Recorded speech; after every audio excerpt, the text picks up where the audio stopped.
Hello viewers, আসসালামু আলাইকুম। আপনারা নিশ্চয়ই দেখতে পাচ্ছেন আমাদের বাংলাদেশের মানুষের কৃষক সমাজের বা কৃষক যারা মূলত কৃষি কাজ করে তাদের কষ্টের অর্জিত ফসল বা তাদের কষ্টের ফসল বোরো ধান তারা রোপণ করেছেন।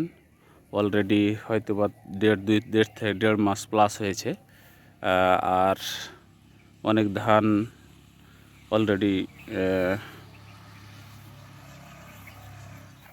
3 ভাগের 2 ভাগ হয়ে গেছে, আর 1 ভাগ হতে অপেক্ষা। আমাদের এই কৃষক সমাজ কতটা কষ্ট করে, এদের কষ্টটা আমাদের উচ্চ লেভেলে যারা আছে, সরকারি আমলা যারা আছে, তারা সেভাবে মূল্যায়ন করে না। হয়তো বা কিছু অংশ মূল্যায়ন করে, তবে পর্যায়ক্রমে তাদের কাছে যে চাওয়া পাওয়া তারা সেটা পায় না। তাদের অনেকে দুঃখ কষ্ট বা আছে, তারা সেই জিনিসটা থেকে তারা বঞ্চিত হয়, অনেক ক্ষেত্রে বঞ্চিত হয়, সবাই পায় না। মুষ্টিমেয় কিছু লোক আছে যারা বিভিন্ন সংস্থার সাথে জড়িত, তারা এই জিনিসটা সুযোগ সুবিধা পায়।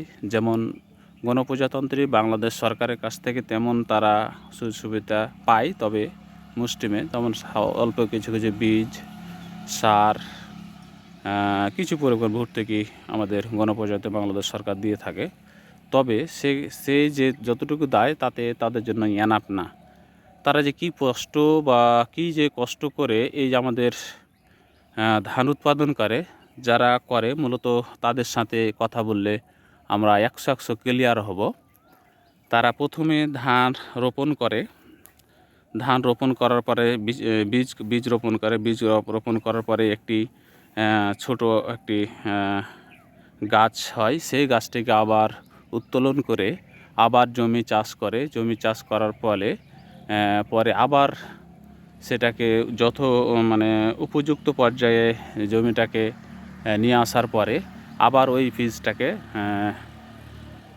বিভিন্ন শ্রমিক দিয়ে তারা আবার রোপণ করে।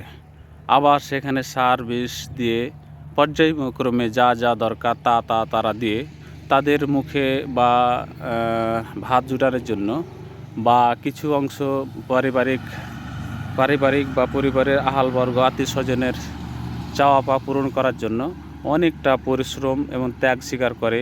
পরিবার, ছেলে মেয়ে, আত্মীয় স্বজন, স্ত্রী, সন্তান, ভাই ভাগার আত্মীয় স্বজন সকলকে সুখের জন্য তারা এই কষ্টটা করে থাকে। অবশ্যই আমরা তাদের কষ্ট বুঝব। একটি ধান বা মুখে যে ভাত রান্না করে চাউল আসতে যে তার আগের স্টেপগুলা কতটা স্টেপ আছে, যারা কৃষক তাদের মুখে আমরা শুনলে বুঝতে পারবো। আপনাকে নিশ্চয়ই দেখতে পাচ্ছেন আমাদের ধানের অলরেডি 3 ভাগের 2 ভাগ অলরেডি হয়ে গেছে, আর 1 ভাগ হতে হয়তো আর 1 থেকে 1.5 মাস সময় লাগবে। তারপর আমাদের সোনার ধান, সোনার বাংলাদেশে যেটা সোনার ধান, সেটা অলরেডি কৃষক তাদের বাসাতে নিয়ে যাবে, তাদের মুখে হাসি ফুটাবে। তার জন্য সামনে একটা বিশাল একটা দুর্যোগের সময় আছে।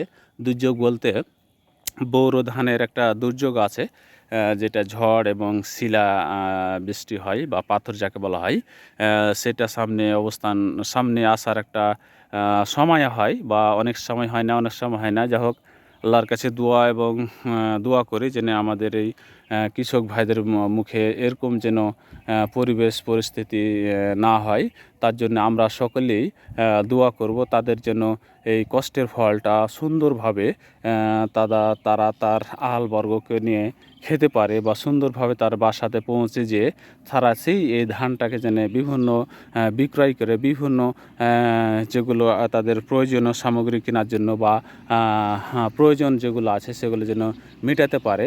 তা অবশ্যই আমরা কৃষককে মূল্যায়ন করব। কৃষকরা যে কষ্ট করে আমাদের মুখে বা আমাদের সবার মুখে ভাতটা আসে, চাউলটা আসে, চাউল হওয়ার আগে যে কতটা স্টেপ অবলম্বন করার পরে বা ঘাত প্রতিঘাত ফেরার পরে কিন্তু আপনার ঘরে চাউলটা আছে বা প্যাকেটজাত হয়, ওই চাউলটা ক্রয় করে আপনি আপনার ছেলে মেয়ে সন্তানদেরকে নিয়ে একটি দুমুঠো ভাতের ব্যবস্থা করছেন।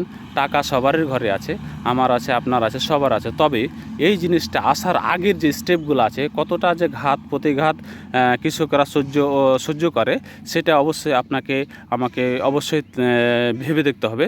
অবশ্যই কৃষকের মূল্যায়ন করতে হবে। তাদের কষ্টকে লাঘব হওয়ার জন্য অবশ্যই আমাদের কিছু ভাবতে হবে। তাদেরকে সম্মান শ্রদ্ধা চোখে আমরা দেখব।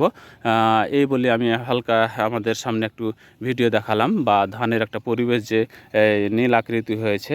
আমরা যারা ফেসবুকে কাজ করছি, আমাদের সবুজ আকৃতি প্রোফাইলের ড্যাশবোর্ডে যেটা আছে আমাদের লাল রেড এবং যাকে বলা হয় যে সবুজ আকৃতি, অবশ্যই লাল হয়ে যা আমরা ফেসবুকে নিয়মিত যদি কাজ না করি তাহলে আমাদের লাল হবে। কিন্তু নিয়মিত কাজ করে অন্যের লাইক কমেন্ট শেয়ার করি, তাহলে আমাদের এই যে ধানের যে রূপটা আঁকেছে মানে আকৃতি বর্তমান অবস্থান করছে, আমরা তখনই ওরকম অবস্থান করবে। এই জন্য আমরা এই যে সবুজ আকৃতি, ফেসবুকে সবুজ আকৃতি মানে আমাদের একটা ভালো একটা পজিশান। লাল আকৃতি হয়ে গেলে আমাদের অবস্থানটা খারাপ। তার জন্য এই সবুজ আকৃতি ভিডিওটা করে দেখালাম। অবশ্যই আমরা কৃষকদেরকে সম্মান শ্রদ্ধার পাত্র হিসাবে দেখব। ধন্যবাদ, ভালো থাকবেন, সবাই দোয়া করবেন কৃষকদের জন্য। আসসালামু আলাইকুম।